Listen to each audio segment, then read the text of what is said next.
hermano? Ya estamos rodando, ¿verdad que sí? Dios bendiga, ¿verdad? Aquellos hermanos que están aquí en este lugar, los siga bendiciendo, y aquellos hermanos que nos están viendo por ahí, también por la internet. Los bendecimos, hermanos, porque sabemos, ¿verdad?, que hay gente que nos sigue, no que nos sigue a nosotros, sino que sigue el estudio de la palabra del Señor y se conecta con nosotros. Eso sí, se conecta con nosotros aquí en este grupo. Los bendecimos, ¿verdad? Y los saludamos, estamos orando unos por los otros para que el Señor haga cosas maravillosas. Amén. Que las está haciendo, hermano, las está haciendo. Gloria al Señor. Nosotros vamos a continuar entonces con la lección que teníamos la semana pasada, hablando acerca de las responsabilidades del ministerio, y en este trimestre estamos hablando de las exhortaciones pastorales para la iglesia, ¿verdad? De las epístolas pastorales, que son ¿cuántas epístolas pastorales?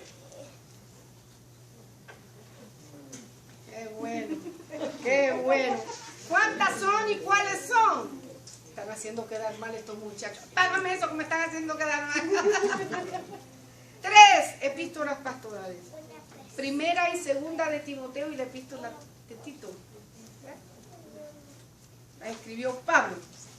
Ok, entonces seguimos con la misma lección y estamos en la primera epístola a Timoteo, capítulo 3, del 1 al 13, aunque el expositor trae hasta el versículo 13, nosotros la vamos a llevar hoy hasta el versículo 15. Porque las instrucciones que Pablo le está dando a Timoteo, y se las va a dar también a Tito, como pastores de la iglesia de Éfeso y Creta, son para, como dice el versículo 15, para que si tardo sepas cómo debes conducirte en la casa de Dios, que es la iglesia del Dios viviente, columna y baluarte de la verdad. ¿Verdad? Para eso fueron, para eso fueron. Los objetivos de la carta, como decimos, vamos a darle una refrescadita. Promover la calidad de los líderes de la iglesia. Las razones para las cuales Pablo dio y escribió estas instrucciones. Número 1, para que se estimara con profundidad la misión a la cual se deseaba ingresarse. Para que el candidato, es la palabra, para que el candidato supiera apreciar con profundidad la misión a la cual él quería comenzar a trabajar, ¿verdad? Que era que la iglesia de Jesucristo empezara a administrar, a trabajar dentro del ministerio en la casa del Señor. Número 2, para que el candidato sintiera el reto y el compromiso por el ministerio.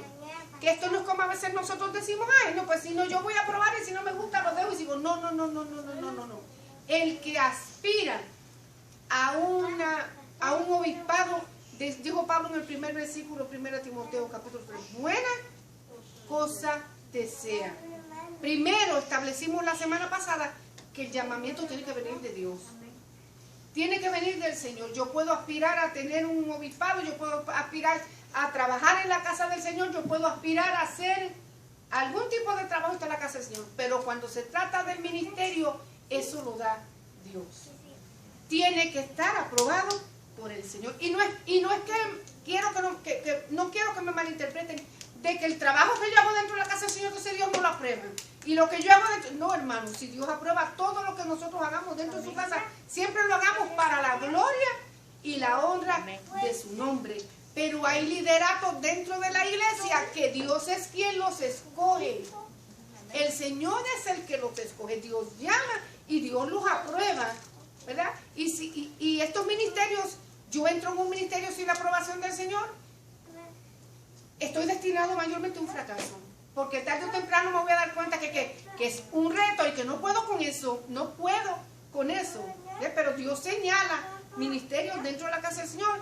No obstante, todos somos llamados a trabajar en la casa del Señor. ¿Ok? Entonces, primero, para que se estimara con profundidad la misión a la cual este candidato quería entrar. Número 2, sintiera el reto y el compromiso, porque esto es un compromiso.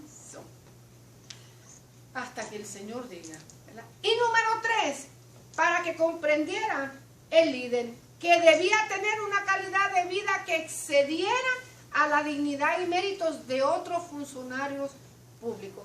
Aquellos son funcionarios públicos que trabajan para la sociedad de una manera, pero nosotros representamos al Rey de Reyes y Señor de Señores. Y si aquellos tienen que tener una vida íntegra, intachable, ¿cuánto más nosotros que representamos a Jesucristo nuestro Señor? Entonces, tiene que exceder en dignidad y méritos por causa de la persona, pero a quien estamos representando, que es Jesucristo nuestro Señor. Entonces, tres cositas tenemos que tener: estimar la misión, comprender el reto y el compromiso y disponibilidad para vivir una vida íntegra delante del Señor. ¿Por qué? Porque más tardecito vamos a darnos cuenta de que cuando nosotros estamos trabajando en función dentro del ministerio, los ojos de la sociedad están sobre nosotros. Y tenemos que tener un caminar digno del llamamiento que Dios nos ha dado. No quiere decir que los demás cristianos pueden caminar como ellos les dé la gana. Todos tenemos que andar en santidad y comunión, pero se le exige más al líder por causa de quien es dentro de la casa del Señor. Ok, dicho eso, ¿verdad? Refrescadita. Vamos a entrar entonces a los requisitos. Y nos vamos ahí a primera epístola de Timoteo, capítulo 13. Dice: palabra fiel, si alguno anhela obispado, buena obra desea. Y la semana pasada estuvimos hablando que en esta lección se va a referir a tres ministerios dentro de la casa del Señor. Al obispado, que equivale a ¿qué? Al pastorado dentro de la casa del Señor. Obispado, el anciano y el pastorado cumplen una misma función. Y hay organizaciones que le dan diferentes nombres. En algunas ocasiones le llaman en ocasiones no, en algunas organizaciones se le llama pastor, en otras organizaciones se le llama obispo y en otras organizaciones se le llama anciano. Y en otras organizaciones se le llama supervisor también, ¿ok? Está refiriéndose a eso. Al diaconado, a los diáconos dentro de la iglesia, y la carta va escrita como direcciones e instrucciones para conducirse los obispos, los diáconos y los servidores dentro de la casa del Señor. ¿Ok? Si alguno desea obispado, buena obra desea. Pero es necesario que el obispo, pastor, ministro, supervisor, anciano, ¿verdad? Todos caben. Sea irreprensible, marido de una sola mujer, sobrio, prudente, decoroso, hospedador, apto para enseñar, no dado al vino, no pendenciero, y nos vamos a ir a hablar de todas ellas un poquito, no pendenciero, no codicioso de ganancias deshonestas, sino amable, apacible, no avaro. ¿Cuáles son los primeros requisitos o cualidades que debe tener? Nos está hablando de cualidades de integridad personal. Nos enseña una pureza de vida privada y conyugal. Tiene que tener un carácter íntegro, de habilidad para enseñar. Vamos hasta ahí, de carácter íntegro. Vamos a ver. Necesario que sea irreprensible. ¿Qué dice la palabra irreprensible? Y que nadie lo tenga que estar señalando. Intachable. Que nadie tenga nada que decir de él. Carácter. Irreprensible. Marido de una sola mujer. Y no nos vamos a extender en esto porque si no vamos a estar toda la lección en ella. Pero debido a la poligamia que existía entre los griegos en aquel entonces, hermano, se acostumbraba que los esposos podían tener cuantas mujeres pudieran mantener. Dios no estaba a favor de eso, pero esa es la forma en que la sociedad se conducía. Entonces Pablo, como la iglesia de Éfeso era una iglesia de gentiles, Pablo está dando instrucciones. El que quiere obispado, buena cosa desea, pero tiene que ser íntegro en su forma de vida, en su carácter, íntegro, intachable, irreprensible, que tenga una sola esposa. No puede tener ni 3, ni 4, ni 5, ni 6. Es más, a veces yo digo, con una y no pueden. Sí. Con una y no pueden, hermano. Una sola mujer. Aunque hay organizaciones, hermano, y hay también otras escuelas bíblicas que señalan esto como de no al divorcio, no recasado. No vamos a entrar en eso, ¿ok? No vamos a entrar en eso esta noche. Pero sí la Biblia dice marido de una sola mujer, que tenga una sola esposa, que sea sobrio. Y fíjese que la palabra sobriedad tiene que ver con ¿qué? Con estar en sus cabales, entendimiento claro, ¿verdad? Fíjese que más adelante dice, no dado al vino, sobrio, prudente. ¿Qué es la prudencia? Prudente. Tengo que ser prudente, cuidadoso en mis acciones. Tengo que cuidar la forma en la cual me conduzco. Decoroso. ¿Qué quiere decir andar con decoro? ¿Qué quiere decir ser decoroso? ¿Ponerme como un árbol de Navidad? ¿Tengo la decoración? No, eso no se refiere así. Vamos a definirla. Eso no se refiere a decoroso. ¿Decoroso qué?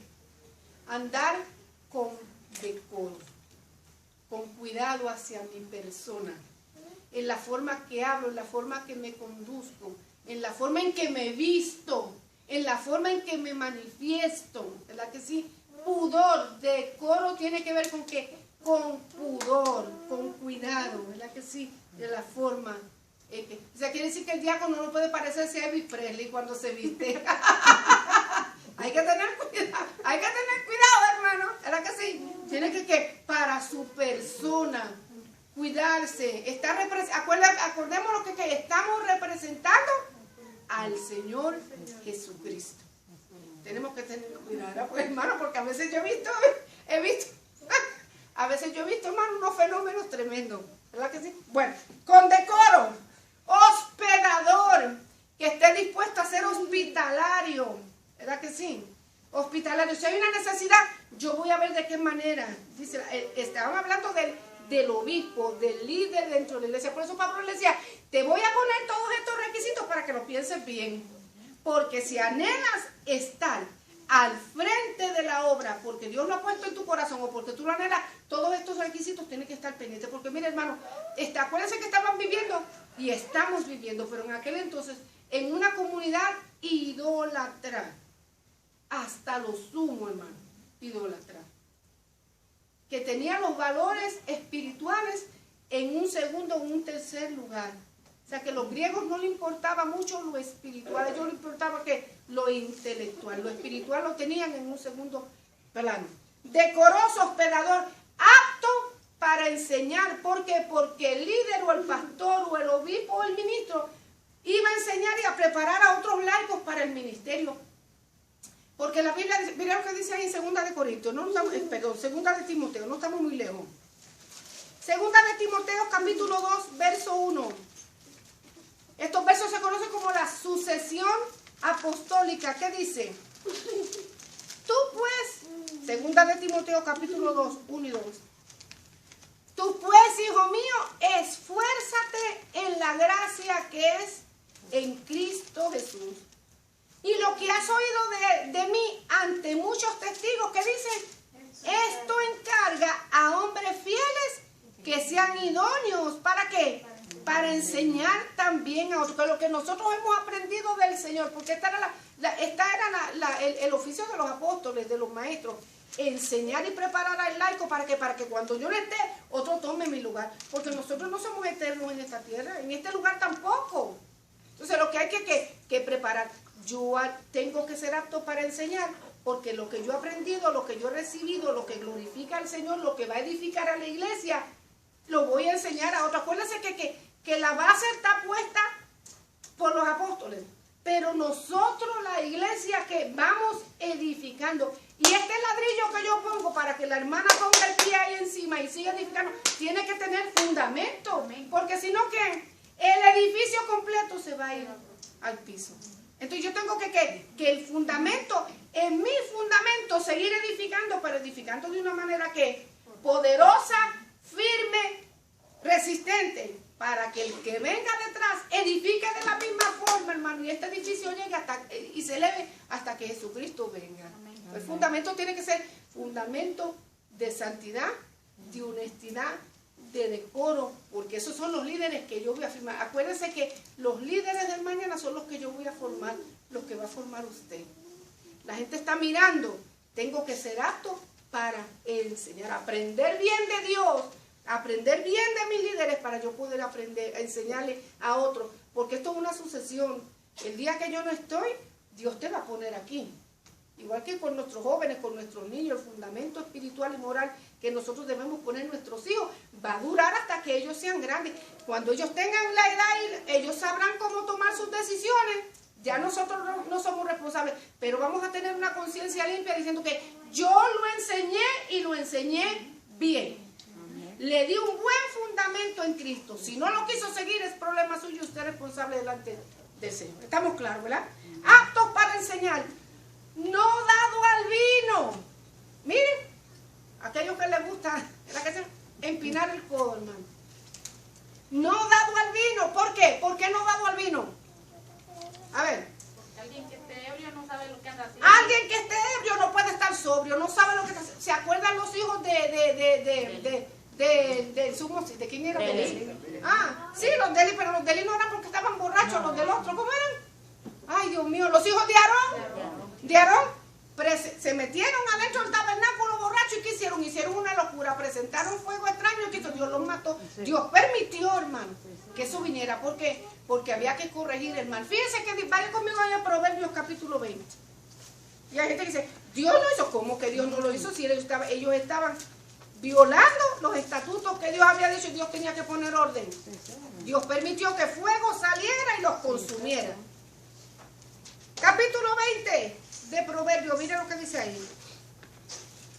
El vino es escarnecedor, la sidra alborotadora, y cualquiera que por ellos yerra no es sabio. ¿Por qué? Porque alborota y escarnece. Vaya conmigo ahí mismo, Proverbios 23.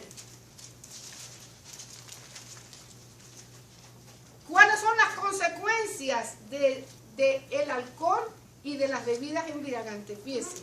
Aquí dice que el que va por ellos hierra, ¿verdad que sí? Hierra, dice, ¿para quién será el ay?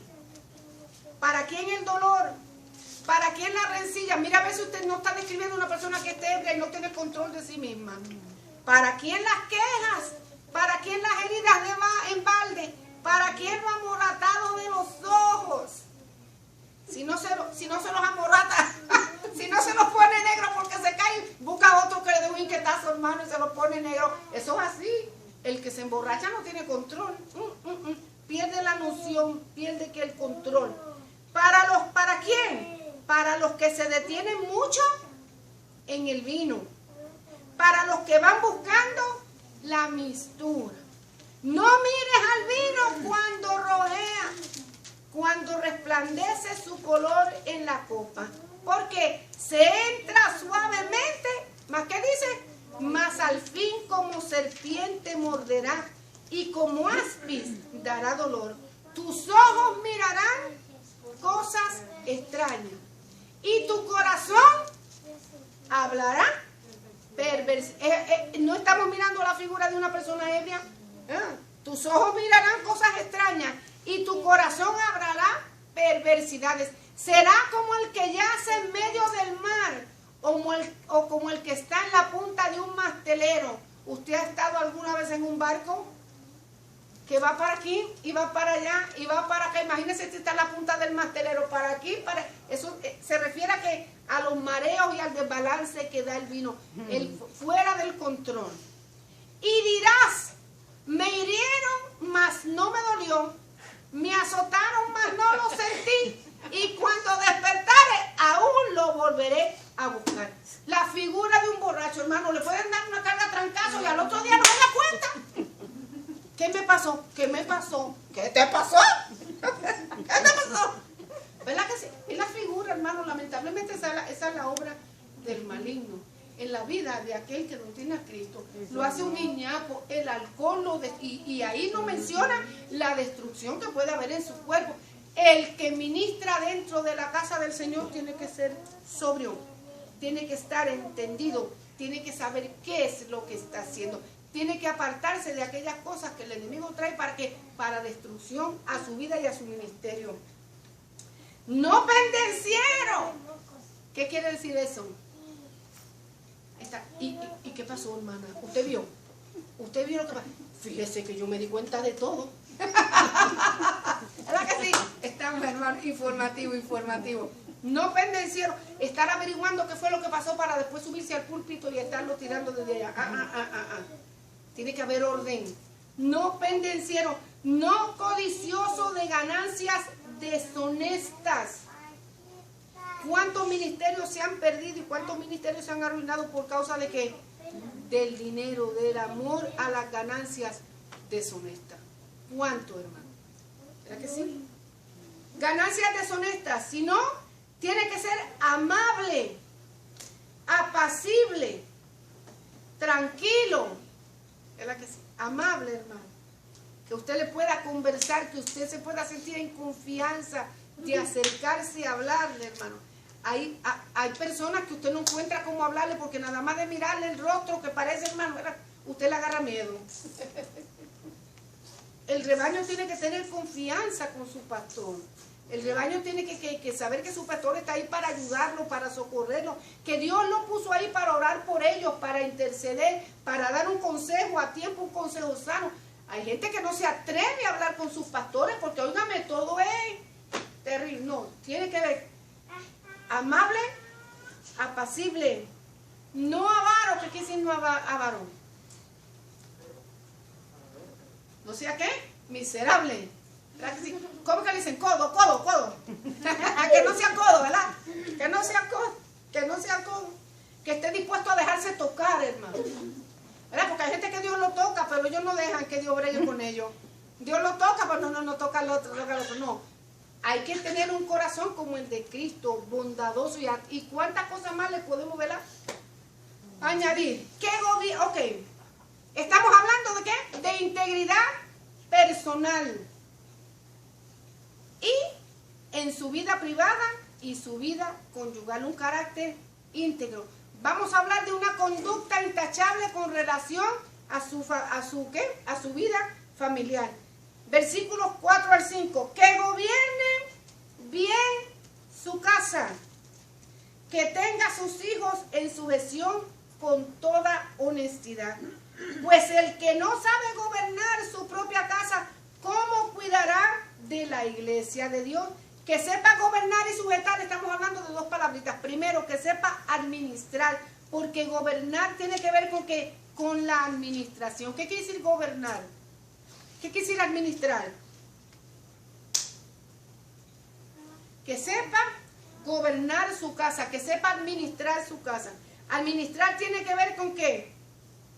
Dirigir, planificar y controlar los recursos de una familia, de una entidad, de una casa, de una empresa, para poder lograr ciertos, ¿cómo se dice? Ciertos objetivos. Que sepa gobernar. Algo que sea administrado en mi casa. A ver. Dígame algo que sea administrable en su casa.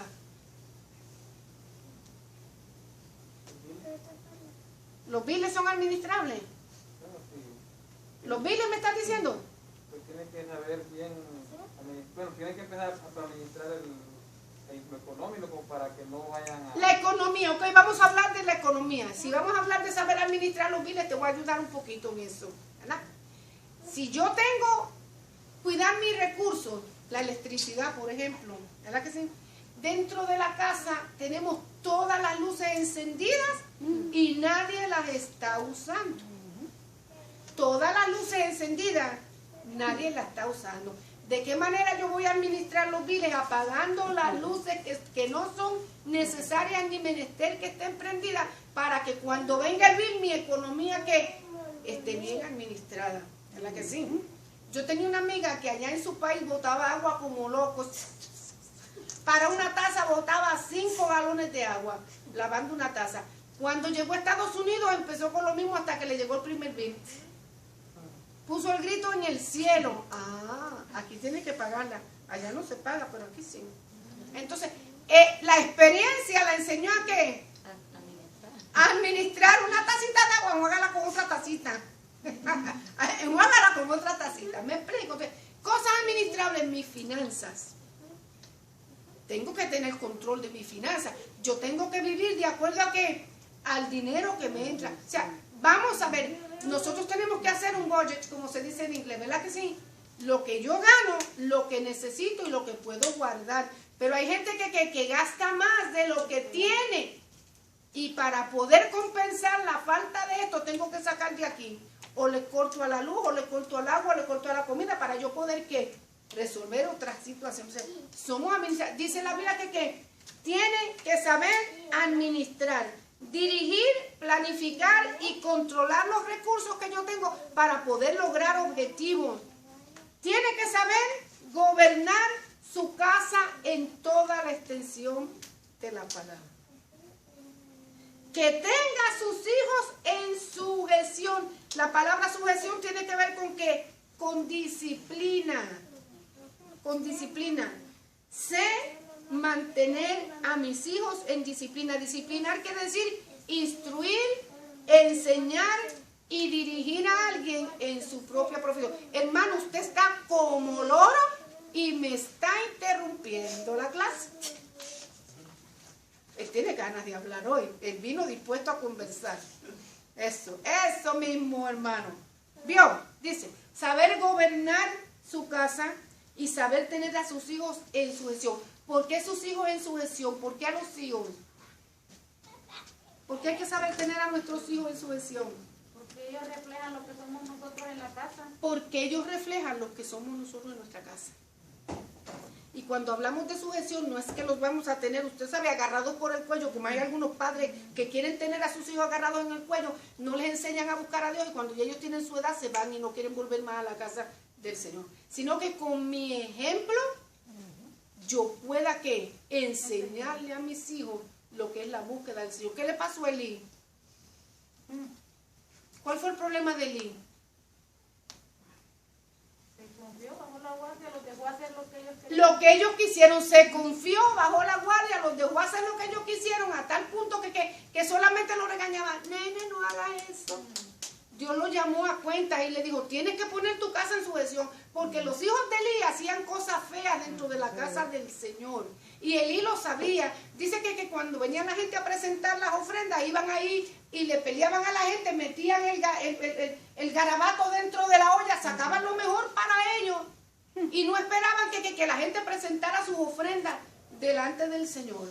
Con amenazas, con empujones y con todas esas cosas. No solamente eso, dormían con las mujeres que vigilaban y guardaban las posesiones dentro, las vestiduras de los sacerdotes dentro del templo, hermano, o del tabernáculo. Todas esas cosas ellos hacían. Y Elí no los reprendía. Y a saber qué otras cosas hacían, porque la Biblia no dice, pero cosas que a Dios le desagradaron. O sea, nosotros tenemos que tener control de nuestros hijos, hermano. Usted lo dice porque no tiene ninguno, pero yo los tengo a todos ustedes. Es mayor la carga, Dios. Por lo menos usted tiene que lidiar con 2 o 3. No creo que aquí tengan más de 5. No creo que nadie tenga más de 5. ¿Vio? Entonces, tenemos que aprender a tener a nuestros hijos en sujeción, enseñarlos, instruirlos. Si el día de mañana, después que yo cumpla mi función como padre y delante del Señor, yo sé que yo he hecho las cosas bien, de una forma correcta. Mis hijos quieren tomar su determinación, eso es asunto. Yo no soy responsable de lo que ellos hagan. Pero mientras mis hijos estén en mi dominio, mientras mis hijos estén dentro de los límites de la edad, mientras mis hijos estén conmigo, yo voy a hacer lo que tengo que hacer delante del Señor. Dios me va a llamar a cuentas a mí. Si quiero un ministerio, no puedo permitir que mis hijos estén en un desorden. ¿Cómo yo voy a cuidar la casa del Señor si mis hijos son desordenados? ¿Cuántos ministerios se han ido al piso por causa de qué? De las actitudes de los hijos.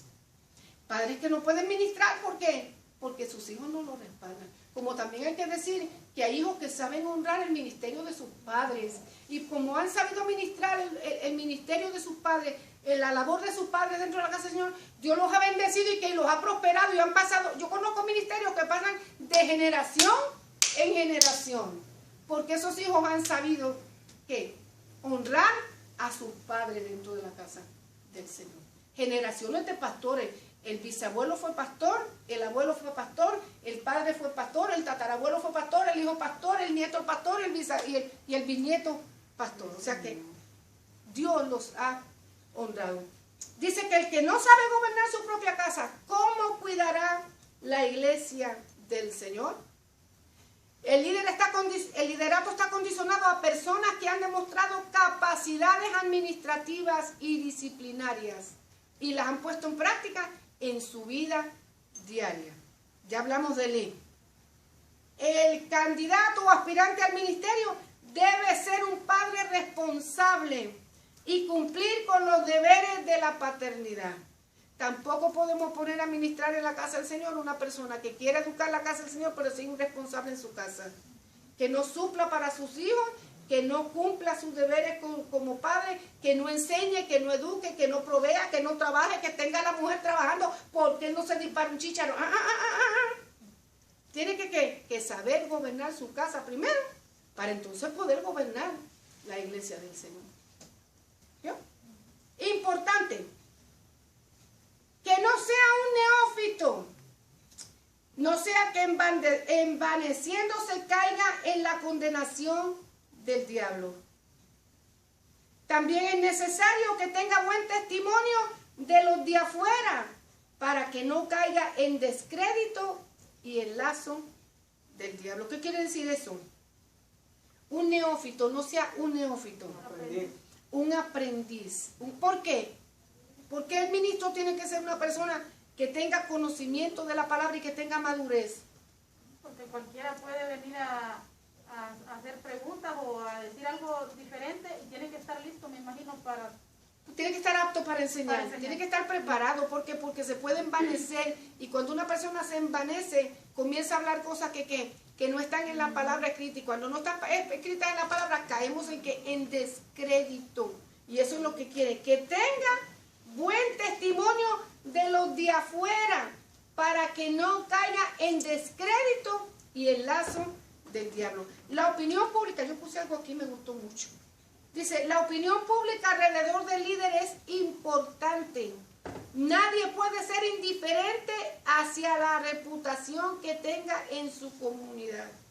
Al líder de la iglesia sí debe preocuparle la opinión que la gente tenga de él. Y esto no solamente lo vamos a aplicar al líder de la iglesia, vamos a aplicarlo a todos nosotros. Yo no vivo con la gente, no vivimos con la gente, pero vivimos entre la gente. Ha oído ese refrán que dice, yo no vivo con la gente, no vives con la gente, pero vives entre la gente. Y te debe importar, y a mí me debe importar la opinión que la gente tenga de mí. ¿Por qué? Porque nosotros estamos representando a Cristo Jesús. Y si nosotros decimos que somos creyentes y estamos sirviendo en la casa del Señor y tenemos una posición dentro de la casa del Señor, nosotros tenemos que tener cuidado de la forma en que nos conducimos, de lo que la gente habla, de lo que la gente habla de nosotros. Porque mira, amado, yo siempre he dicho, si hablaran de nosotros no había problemas, pero lo primero que sueltan es ¿qué? Y eso los cristianos, y eso que es de esa iglesia, no hablan de uno. Inmediatamente señalan a todos los creyentes por igual. Sí tenemos que sabernos conducir en la casa del Señor. Sí tenemos que tener cuidado. Sí tenemos que tener buen testimonio con los de afuera. Ser practicantes de los valores morales que aprendemos en la palabra. No solamente conocerlos, sino ponerlos en práctica. Yo no puedo hacer una vida allá afuera y venir aquí a la casa del Señor a hacer otra. Yo tengo que vivir una vida íntegra. No puedo comportarme de una manera allá y acá en la casa del Señor querer comportarme de otra. No puedo. Nos engañamos nosotros mismos, y no solamente eso, hermano, sino que el mundo siempre está pendiente. El que no conoce a Cristo siempre está pendiente a que nosotros tengamos una pequeña falla. ¿Para qué? Para señalarnos, para criticarnos. No perdona, la gente no perdona. Y no es que seamos perfectos, hermanos, porque no hay nadie perfecto, pero en lo que a nosotros concierne, tratar de ¿qué? De hacer lo mejor posible. Cuando escucho a la gente que dice, yo no vivo con la gente, es porque estamos actuando de manera errónea, porque hacemos cosas que no están bien. Pero cuando nosotros de verdad le servimos al Señor, caminamos normal, vivimos una vida relajada porque no andamos haciendo nada malo. Y lo que la gente ve en nosotros, eso es lo que hay. Exacto. Entonces no tenemos esa manera de decir, no me importa lo que diga la gente porque no estamos haciendo nada malo. Estamos dando un ejemplo cuando vamos, venimos, donde sea que estemos, damos algo diferente. Exacto. Entonces los que hablan, yo me he fijado, los que hablan así, yo no vivo con la gente porque están actuando, haciendo cosas que no le agradan al Señor y entonces lo quieren dejar ahí. No, yo no vivo con la gente que digan lo que Se quiere digan. tapar eso, Ajá. se quiere tapar, pero cuando tú vives una vida en el Espíritu, como dice la Escritura, y nos sometemos a la palabra del Señor, eso fluye natural. Sí. O sea, somos lo mismo aquí, allá, en la escuela, en el trabajo, somos lo mismo, no tenemos que estarnos cuidando ni aparentando porque vivimos de una forma natural. Amén. Vivir en santidad para nosotros es algo natural. Natural, sí. Hablar cosas que edifiquen es algo natural. No nos tenemos que estar cuidando de qué voy a decir, ay, que se me zafó, ay, que me vio fulano, que me... No. Es algo natural en nosotros los creyentes. Y eso es bueno, porque eso da buen testimonio a la gente que nos ve. El que quiera hablar, mire, si nosotros vivimos una vida dedicada al Señor y vivimos una vida constante en Cristo, siguiendo la dirección del Espíritu Santo, el que quiera hablar y señalar, siempre va a haber alguien que nos señale, pero que Dios nos pone a nosotros en qué. Dios nos pone, nos exalta, porque dice, están hablando mentira y señalando cosas que no son ciertas. De cualquier manera, Dios va a traer lo oculto a la luz. Dios, no hay por qué estar, pero como cuidándonos y mirando a ver qué dije, qué dice, que no, hermano. Nos sale natural. El que quiere obispado, todas estas condiciones las debe conocer. ¿Qué dice también? Ahora nos va a hablar acerca de los diáconos en estas palabritas. Los diáconos, estos son los requisitos para los pastores, para los ministros, para los que están en esa posición. Ahora vamos a hablar de los diáconos, porque estas son instrucciones para todos, para que nos conduzcamos en la casa del Señor. Los diáconos asimismo deben ser honestos, sin doblez, no dados a mucho vino. ¿Y por qué aquí le prohibió no dado al vino y aquí no a mucho vino? Ahorita vamos a hablar de eso. Sí, para que digamos, entonces no voy a ser pastor, voy a ser diácono para poderme dar el... Sí, porque hay gente que es tremenda. Entonces no voy a ser pastor, me voy a meter a diácono para poder tomar. Ahorita me vino un flash así en la mente porque esas cosas son así, hermano. No dados a mucho vino, no codiciosos de ganancias deshonestas, que guarden el misterio de la fe con limpia conciencia. Y estos también sean sometidos a prueba primero, entonces ejerzan el diaconado, si son irreprensibles. Las mujeres asimismo sean honestas, no calumniadoras, sino sobrias, fieles en todo. Los diáconos sean maridos de una sola mujer, que gobiernen bien a sus hijos y sus casas. Vamos, el diácono, honesto. ¿Por qué? Porque el diácono va a administrar las finanzas y las posesiones dentro de la casa del Señor. El diácono que es el servidor, el que va a servir, el que va a estar pendiente a las ofrendas, el que va a estar pendiente a las entradas, a las salidas, a lo que está dentro de la casa del Señor. Con honestidad tiene que bregar. Me gusta mucho un pasaje en el Antiguo Testamento que dice, cuando estaban edificando el templo, habían hombres que le llevaban oro, le llevaban plata, le llevaban piedras preciosas, le llevaban cobre, le llevaban de todo tipo de metal precioso y nadie les tomaba en cuenta ni les llevaba una cuenta de lo que habían, porque la Biblia lo dice bien claro, porque eran hombres intachables, porque eran hombres íntegros. Por eso Dios le dio esa posición, porque sabía que peseta de plata que cayera allí, peseta de plata iba a aparecer. Nadie se le iba a embolsillar más que acá. Pero sí, hay gente que para esta posición tiene que ser así, porque se le van a confiar que la administración de las cosas dentro de la casa del Señor. Deben ser honestos, sin doblez, no dados a mucho vino. Y le voy a explicar ahora esto.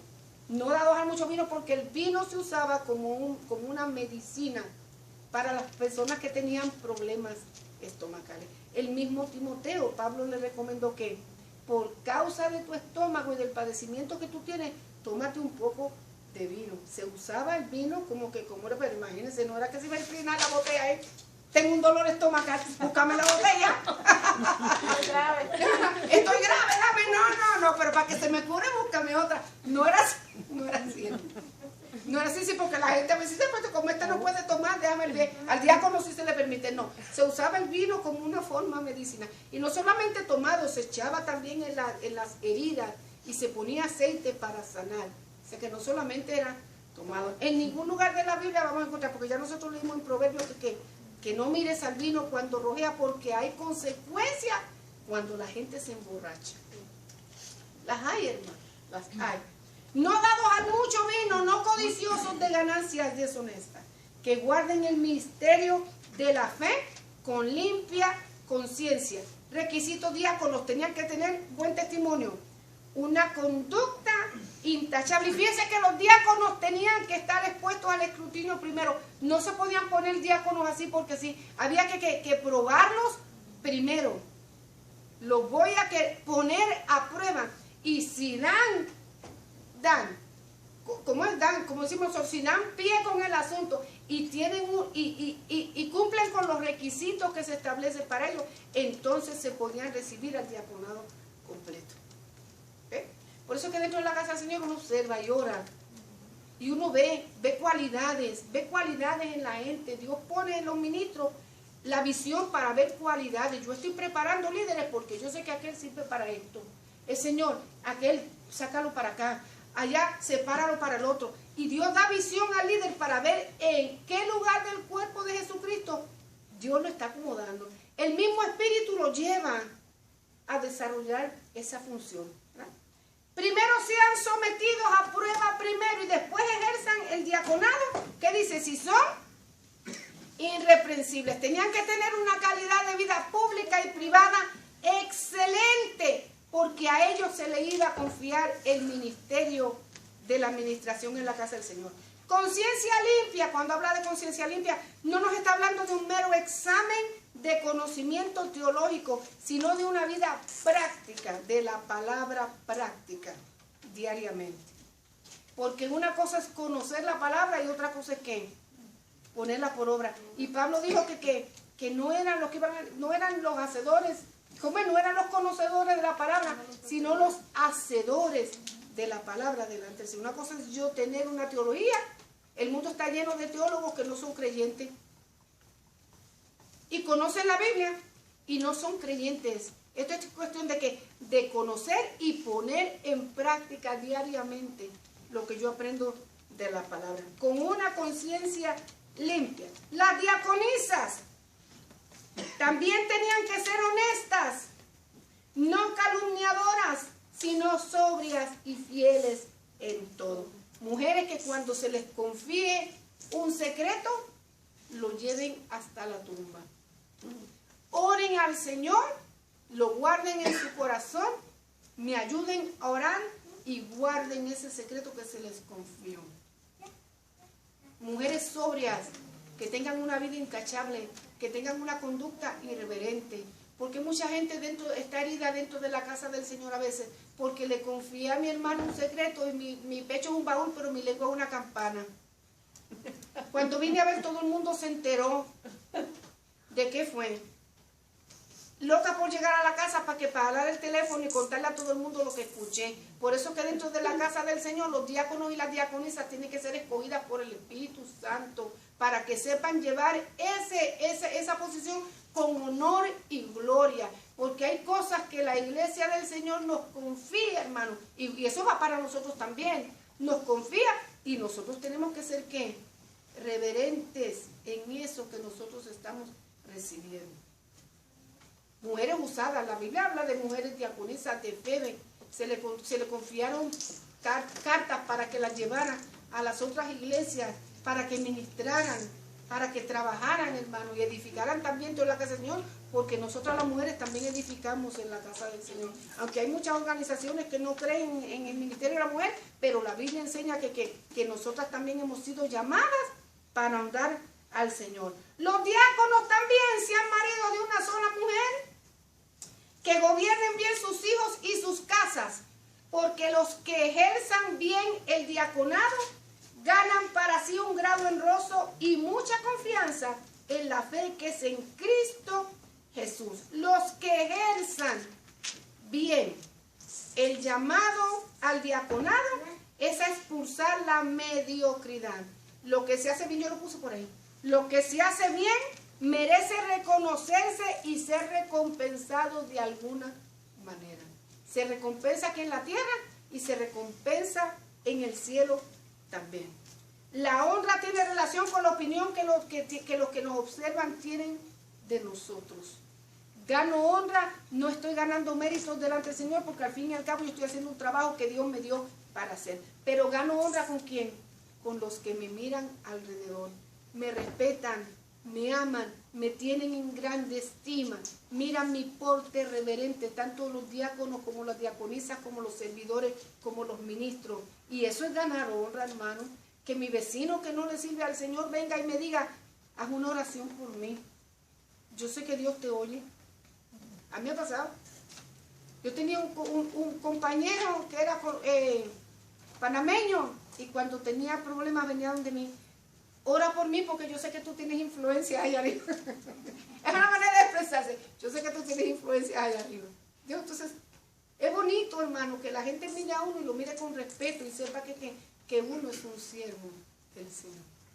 Que Dios está en ti, que tú reflejas en tu porte, que yo reflejo en mi porte, en mi forma de caminar y hablar, de ser la presencia de Jesucristo. Y no solamente gano honra con ellos, sino que la Biblia dice que mira lo que dice aquí. Vamos a ir allá para terminar la lección. Primera de Pedro 5:4. No solamente voy a ganar honra con los de afuera, hermano, sino que el Señor también tiene recompensas para todos aquellos que ejerzan bien el ministerio. Primera de Pedro 5:4 dice, es más, vamos a leer del 1 en adelante. Capítulo 5.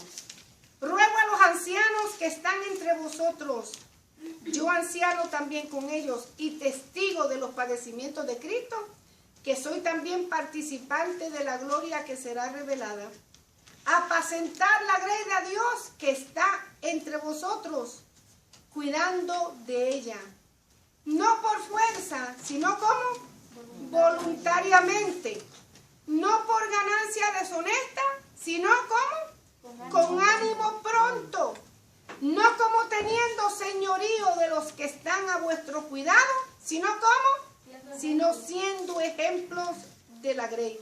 Y cuando aparezca el príncipe de los pastores, vosotros también recibiréis la corona incorruptible de gloria. Hay que recompensar para el trabajo que Dios nos ha dado. Primera de Corintios 9, y con esto termino. 9:24 dice, ¿no sabéis que los que corren en el estadio, todos a la verdad corren, pero uno solo se lleva el premio? ¿Qué dice? Corred de tal manera que lo obtengáis. No estamos trabajando para el hombre, estamos trabajando para el Dios del cielo. Amén. Y en su tiempo, si nosotros ejercemos con honra, con gloria, con grande estima el trabajo que Dios ha puesto en nuestras manos, vamos a recibir recompensa. Recibimos recompensa en esta tierra, gloria y honra, ¿verdad? Los hombres nos honran, nos dan amor y nos reconocen como siervos de Dios, y vamos a recibir corona incorruptible de gloria de Dios del cielo, porque todo lo que se hace para Dios tiene su recompensa. Amén, amado. Así que si usted anhela obispado, no se vaya a chicopalar, no se vaya a echar para atrás. Pablo no quería quitarle a la gente los ánimos. Pablo lo que quería era que la gente supiera cuán honroso es trabajar para el Señor, y con cuánta dedicación y con cuánto compromiso lo tenemos que hacer. Y si lo hacemos así, con gloria, con honra, con compromiso, con dedicación, con excelencia, de Dios vamos a recibir la recompensa, porque la recompensa viene. Amén, amén. Que si usted recibe, quiere y anhela, bueno, pídale al Señor que lo ponga en el lugar donde, porque poco a poco Dios se va engrandeciendo en usted. La semana que viene, la lección 18, primera de Timoteo, capítulo 4, del 1 al 10. Alerta contra las falsas doctrina. Esa va a ser la lección para la semana que viene. Así que Dios les bendiga Dios le guarde, pastor.